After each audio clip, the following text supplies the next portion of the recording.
Chers amis, bonjour. On se retrouve pour la suite de Bridge. Oui, j'avais décidé de faire une suite parce que, et je pense qu'il y en aura au moins trois, parce qu'il y a beaucoup de choses à dire sur Bridge. Alors, on se rappelle, hein, c'est une plateforme de gestion de contenu et qui est incluse dans la suite Adobe Creative Cloud. Donc c'est gratuit. On peut pas dire qu'on ne la trouve pas, c'est gratuit. Alors si vous avez loupé le premier épisode, je vous encourage quand même à jeter un petit coup d'œil, je parle de pas mal de petites choses. Admettons vous ayez une mise en page à faire un peu particulière, vous cherchez des images, eh bien vous avez la possibilité directement avec Bridge par exemple de venir ici et de rechercher dans Adobe Stock. Pour peu que vous êtes abonné, eh bien vous cliquez dessus et là vous allez vous retrouver normalement, s'il veut bien, sur Adobe Stock. Voilà, donc il a eu un petit souci de démarrage. Vous venez ici, vous voulez pas. Alors ici, il faut prendre un abonnement complémentaire, bien entendu, mais ça vous pourrez le voir. Ici, possibilité de venir sur gratuit, par exemple, et là vous tapez votre recherche. Ici, bon là, par exemple, là, cuisiner, je ne sais pas, vous cherchez, et là vous voyez que vous allez vous retrouver avec des licences gratuites pour certaines photos. Vous embêtez pas, vous pouvez tout à fait récupérer ces photos pour travailler. Donc ça c'est pas mal. Là ici j'ai Adobe Bridge 2024 et donc vous allez vous retrouver avec des filtres en quantité. Et ici il y en a beaucoup, certains vous serviront, tout dépend de l'activité que vous avez. Les photographes vont trouver leur bonheur ou d'autres qui gèrent simplement les photos eh bien trouveront le leur. Alors moi, ce que j'utilise assez souvent quand même, c'est l'orientation. Ici, vous voyez que lorsque je vais faire un petit peu de mise en page, eh bien, je vais utiliser ceci. Alors, admettons, vous voyez, ici, je peux prendre du portrait. Si je souhaitais faire une mise en page, par exemple, avec InDesign. Alors, avec InDesign aussi, c'est assez sympathique. Je vais prendre un nouveau document ici, je vais le laisser dans cette orientation-là, 15 mm, deux colonnes, je vais mettre une gouttière un petit peu plus large ici, voilà. Et je décide effectivement de faire une petite mise en page avec 5 ou 6 photos. Eh bien, c'est pas compliqué, regardez, je vais prendre cette photo-là, celle-ci, celle-ci, celle-ci, combien j'en ai? Et ici, voilà, 3, 4, 5, voilà, je reviens ici, voilà que j'ai mes 5 photos. Je peux me promener sur les petits paquets de photos que j'ai ici et décider bien que je vais mettre, par exemple, en cliquant, en glissant de cette façon, vous voyez.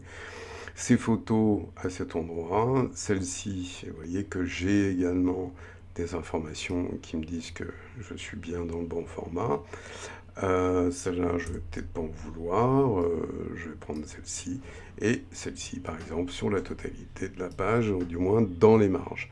Celle-là, j'en veux pas. Je vais faire échappe. Et ici, je clique sur l'image. Et ici, vous voyez que je peux recadrer. Vous voyez, assez rapidement, eh bien, j'ai fait une mise en page. Alors, il y a une autre manière de faire, un petit peu plus rapide si vous avez une bonne idée de ce que vous voulez. Vous voyez ici par exemple, je peux faire un raccourci clavier comme ceci. Voilà, vous le voyez le raccourci comme ça. Donc je glisse comme ça et je peux mettre ou par exemple 2 colonnes avec 6 photos, les 6 photos que j'ai prises éventuellement, ou alors je peux en mettre juste 4 ici et puis celle-là je la laisse comme ceci. Voilà. Donc vous voyez que c'est très rapide, c'est très pratique. Si je veux faire une petite galerie photo comme ceci, c'est assez sympathique. Alors, je peux faire également ceci, légende, et je peux générer des légendes dynamiques. Voilà. Donc là, il me met simplement le nom, mais je peux le paramétrer. Mais on n'est pas dans InDesign, donc on verra ça peut-être une autre fois sur un cours InDesign si vous le souhaitez. Donc vous voyez que c'est quand même assez rapide, c'est pour faire la mise en page grâce à Bridge. Alors si vous n'êtes pas convaincu encore, eh bien ah ben, on va poursuivre.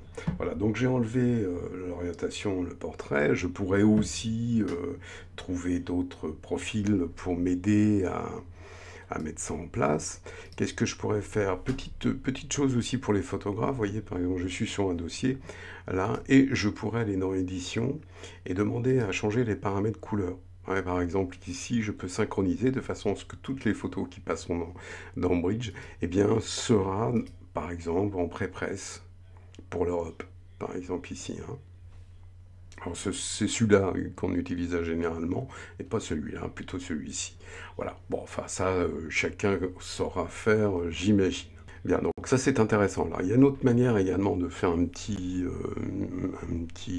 comment dirais-je, une présentation de photos. Vous voyez, avec ici sortie. Alors vous avez des raccourcis comme ceci. Vous voyez, vous avez Workflow. Ça on verra d'une prochaine fois. C'est un peu long.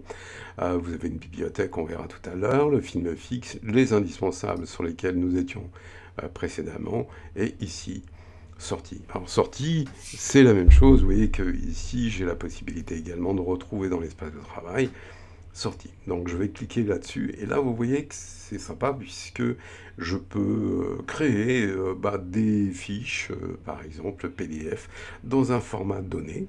Voilà, en l'occurrence A4, une disposition des photos de ce type. Je peux le laisser comme ça, vous voyez, les paramètres, après, vous pourrez les mettre, c'est assez compréhensible. Je peux même imaginer, vous voyez, des couleurs de fond, comme ceci. Alors, bon, moi, personnellement, je vais le laisser en blanc, hein, mais vous pouvez changer la couleur de fond. La résolution sur les planches en question que vous allez construire, la qualité des images lorsqu'elle est en JPEG, donc résolution, on va la laisser comme ça, on l'a dit. Le texte qu'il va y avoir en dessous, eh bien je peux également le gérer. Ensuite, les marges à l'intérieur, vous voyez ici, je peux modifier les marges.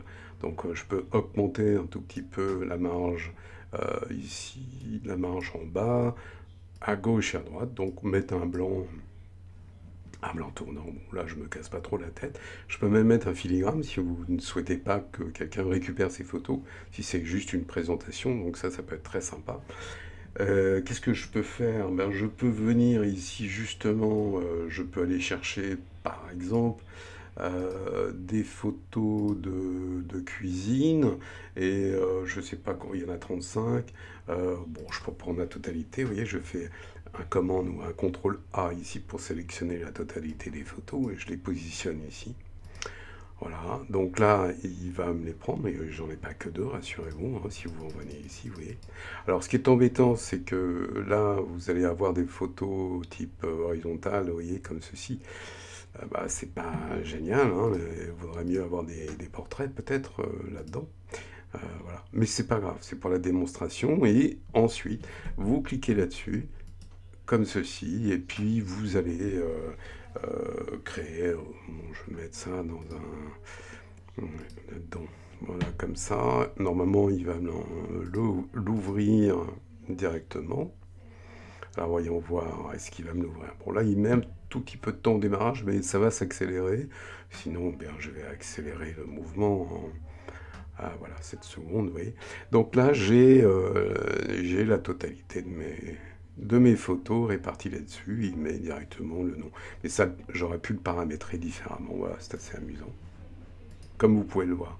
Donc vous voyez, vous pouvez faire la même chose. Alors évidemment, vous maîtrisez peut-être un tout petit peu moins que si vous le faites sur sur InDesign. Donc je vais revenir sur les indispensables. Je vais cliquer à côté. Je vais changer peut-être. Hop, je vais venir ici. Alors, il y a une chose que vous pouvez faire également, la même chose, mais la même chose, regardez, en passant par les outils de Photoshop. Vous voyez, outils, ici, Photoshop. Et là, je peux faire une planche contact également. Je clique dessus. Vous voyez, il ouvre, et là, j'ai qu'un élément sélectionné. J'ai oublié, évidemment, d'aller récupérer ici des photos. Alors, je vais venir également dans l'orientation, et je vais prendre peut-être portrait ici, et je vais sélectionner peut-être un certain nombre de photos. Voilà, je peux par exemple ici utiliser celle-ci, celle-ci, celle-ci. Je peux utiliser également celle-ci. Qu'est-ce que je peux prendre? Celle-là. Je vais prendre également voilà, celle-ci et celle-ci. Donc, pas de problème. Ensuite, je reviens là où j'étais tout à l'heure, dans Outils Photoshop, et je peux aller dans les planches contact. Voilà. Alors, toujours pareil, donc là, j'ai 7 fichiers sélectionnés à partir de Bridge. Ici, dans le format, là, je peux faire 2 colonnes, par exemple, et 3 rangées, pourquoi pas. Je peux te laisser comme ça, changer la typo, bien entendu, ici. Hein. Par défaut, il m'est mignon, mais bon, c'est pas obligé de le conserver. La profondeur 8 bits, ça c'est bien, on en reparlera une autre fois. Pixel par pouce, il peut être en centimètres, méfiez-vous. Hein, donc, pixel par pouce.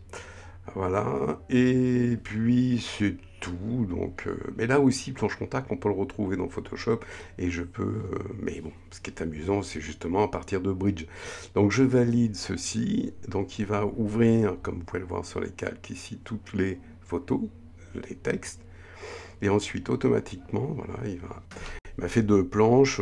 J'étais surpris parce qu'il en restait qu'une, mais effectivement. C'est un chiffre impair, donc vous voyez, c'est pas mal. Mais là aussi, j'ai moins de contrôle, et puis en plus, il m'aplatit mon image, ce qui est pas terrible, quoi, puisque je peux rien modifier. Donc voilà, ça, j'ai moyen. Hein, vous avez compris que je suis pas franchement intéressé par celui-là, ici. Alors ça c'est bien. Alors qu'est-ce qu'on peut faire également grâce à Bridge?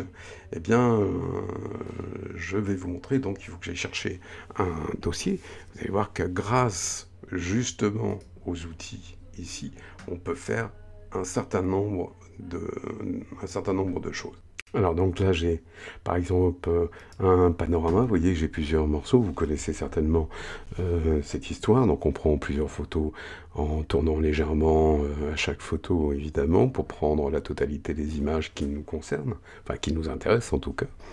Donc ce que je vais faire, donc je vais sélectionner toutes ces photos là, je vais dans Outils, Photoshop, et là vous allez voir, il y a Photomerge. Bah, voilà, c'est surprenant, mais bon, c'est Photomerge. Photomerge, c'est effectivement le panorama. Donc je clique dessus, et vous voyez que là, automatiquement, je peux laisser sur Auto, repositionnement. Donc les 5 ici sont ouvertes, fusion des images, et ici, zone transparente. Faites attention parce que c'est pas coché, donc cochez-le. Et ce sera beaucoup mieux. Donc là, je vais valider évidemment ceci. Hein, regardez bien l'écran. Vous voyez, ce qu'il faut cocher est coché. Je valide et je n'ai rien d'autre à faire que de regarder sous vos yeux ébahis. Eh bien, tout ça se positionne parfaitement bien. Je désélectionne évidemment. Donc il a rempli les trous tout seul. Il a réalisé automatiquement le montage. Donc vous voyez qu'ici, si je masque, eh bien j'ai bien le photomontage réalisé, j'ai absolument aucune correction à faire. Et là, j'entends au fond quelqu'un dire « Oui, c'est bien joli, mais moi, j'ai pas la Bridge 2024, les dernières versions. » Eh bien, c'est pas grave, si on se retrouve avec la CCS6 ou quelque chose comme ça, je crois, vous pourrez faire exactement la même chose. Donc, vous allez venir là-dessus, Photoshop, également Photomerge, sauf que la différence qu'il va y avoir, donc je repositionne, ça, ce ne sera pas coché, puisque ça n'existe pas. Donc si ça n'existe pas, c'est pas grave, regardez, je vais vous montrer rapidement, donc il va faire exactement la même chose, il garde chaque fichier indépendant, et là il vous fait des trous. Alors comment vous faites? Vous prenez la baguette magique, la tolérance n'a pas trop d'importance pour l'instant. Vous ne pouvez rien faire puisqu'il va falloir que vous fassiez fusionner les 4. Donc vous fusionnez les 4, qu'il n'y en a plus qu'un seul. Vous cliquez ici, ajouter évidemment, ajouter, ça vous connaissez probablement. Là, faites très attention parce qu'il va falloir venir dans modifier ici dans sélection et vous allez dilater, disons, voilà, 2 pixels me paraît pas mal. 2 pixels me paraît très très bien. Ensuite, vous allez dans Édition, Remplir, Remplir et Contenu pris en compte. Alors, vous avez couleur, vous avez et ainsi de suite, mais non, ce qui nous intéresse, c'est ceci. Vous allez valider, et là, vous allez obtenir exactement la même chose. Vous voyez, vous désélectionnez, et voilà. C'est ce qu'il a fait d'ailleurs en automatique, hein, c'est ce qu'il fait, il n'a rien inventé de plus. Voilà. Eh bien, après ce magnifique panorama, hein, on va en rester là. Et puis, voilà, merci de m'avoir reçu chez vous. À bientôt pour une prochaine vidéo. J'espère qu'on se revoit très vite. Hein, c'est un mois de bosser. Et puis, n'hésitez pas à mettre un petit pouce bleu si ça vous a plu. Abonnez-vous. Et puis, à très bientôt.